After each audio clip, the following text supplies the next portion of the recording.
안녕하세요. 머니다이어리입니다. 오늘은 워라밸이라는 이름으로 현재를 즐기며 소비의 정당성을 부여하는 당신께 바치는 영상입니다. 워라밸은 현대사회에서 중요한 가치로 자리 잡았지만 그 의미를 잘못 이해하거나 과소비로 이어질 수 있는 경우도 있죠. 그래서 이번 영상에서는 워라밸과 소비, 미래 준비에 대해 이야기해 보겠습니다. 하나씩 차근차근 살펴보겠습니다. 워라밸의 진정한 의미를 다시 생각하기. 요즘 많은 젊은이들이 워라밸이라는 말을 자주 사용합니다. 워라밸, 즉 일과 삶의 균형은 현대사회에서 중요한 가치로 떠오르고 있죠. 하지만 때로는 워라밸을 이유로 현재를 즐기는 데만 집중하고 미래를 준비하는 것을 미루는 경우도 보게 됩니다. 여기서 한 가지 짚고 넘어가야 할 점은 워라밸이 단순히 현재의 즐거움을 의미하지 않는다는 것입니다. 오히려 워라밸은 장기적으로 건강한 삶을 유지하면서도 개인의 성장과 미래를 함께 고려하는 균형을 말합니다. 워라밸을 핑계로 소비에 몰두하는 삶은 단기적으로는 행복할 수 있지만 시간이 지나고 나서 후회로 다가올 수 있습니다. 현재의 즐거움과 미래의 안정, 이 두 가지를 조화롭게 맞춰야 진정한 워라밸을 이룰 수 있다는 점을 꼭 기억해 주세요. 소비 습관이 미래를 결정한다.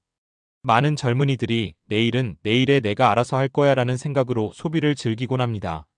물론 인생에는 즐길 필요도 있고 가끔씩은 충동적으로 구매하거나 여유를 누리는 것도 중요합니다. 하지만 이런 소비 습관이 반복되면 나중에 내가 원하는 삶을 선택할 수 있는 자유를 잃게 될 수도 있습니다. 소득을 늘리는 것만큼이나 중요한 건 바로 소비를 관리하는 힘입니다. 자신이 가진 재정 상황을 객관적으로 분석하고 정말 나에게 필요한 소비인가? 를 스스로 묻는 습관을 길러보세요. 작은 습관의 변화가 큰 차이를 만들 수 있습니다. 특히 지금의 소비가 미래를 위한 투자로 이어질 수 있도록 계획을 세워보는 것이 중요합니다. 예를 들어 불필요한 소비를 줄이고 남은 돈으로 자신을 위한 학습이나 건강에 투자하는 것이 더 나은 선택일 수 있습니다. 미래의 나를 위한 저축과 투자. 우리가 현재를 즐기는 만큼 미래의 나를 위한 준비도 잊지 않아야 합니다. 저축과 투자는 단순히 돈을 모으는 행위가 아닙니다. 이는 미래의 나에게 더 많은 선택지를 제공하는 과정입니다.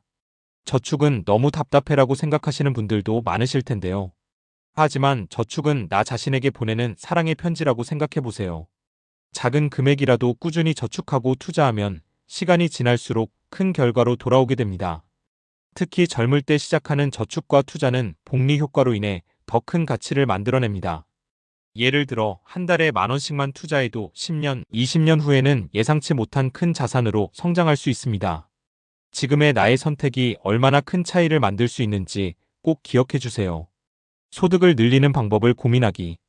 소비를 줄이는 것만큼이나 중요한 것은 소득을 늘리는 것입니다. 현재의 직장에서 만족하지 못하거나 소득이 제한적이라고 느껴진다면 자신의 능력을 확장할 수 있는 방법을 고민해 보세요. 추가적인 수입원을 찾는 것도 좋은 방법입니다. 예를 들어 프리랜서로 일하거나 자신의 취미를 활용해 수익을 창출할 수 있는 방안을 찾아보는 거죠. 혹은 새로운 기술을 배우거나 자격증을 취득해서 자신의 가치를 높이는 것도 중요합니다. 소득을 늘리기 위해서는 먼저 자신의 강점과 관심사를 잘 이해하는 것이 필요합니다. 그리고 장기적인 관점에서 내가 즐기면서도 지속할 수 있는 일을 찾는다면 일과 삶의 균형을 유지하면서도 소득을 늘릴 수 있을 것입니다. 진정한 행복의 정의를 찾아가기. 마지막으로 진정한 행복이 무엇인지 생각해보는 시간을 가져보세요. 많은 사람들이 소비를 통해 행복을 얻으려고 하지만 진정한 행복은 단순한 소비에서 오는 것이 아닙니다. 진정한 행복은 내가 스스로 삶의 주인이 되어 살아간다고 느낄 때 찾아옵니다. 현재를 즐기는 것도 중요하지만 미래의 나도 지금의 나만큼 행복할 수 있도록 준비하는 과정 자체가 행복일 수 있습니다. 내가 정말로 원하는 삶이 무엇인지 그리고 그 목표를 이루기 위해 지금 무엇을 해야 하는지 고민해 보세요. 작은 실천이 모여 더 큰 행복으로 이어질 것입니다. 결론적으로 워라밸이라는 이름으로 현재를 즐기는 것도 좋지만 그 안에 미래를 위한 준비와 균형을 함께 담아야 진정한 의미를 가질 수 있습니다. 여러분의 현재와 미래가 모두 빛날 수 있도록 응원합니다. 감사합니다. 머니 다이어리 쓰는 건우 씨였습니다.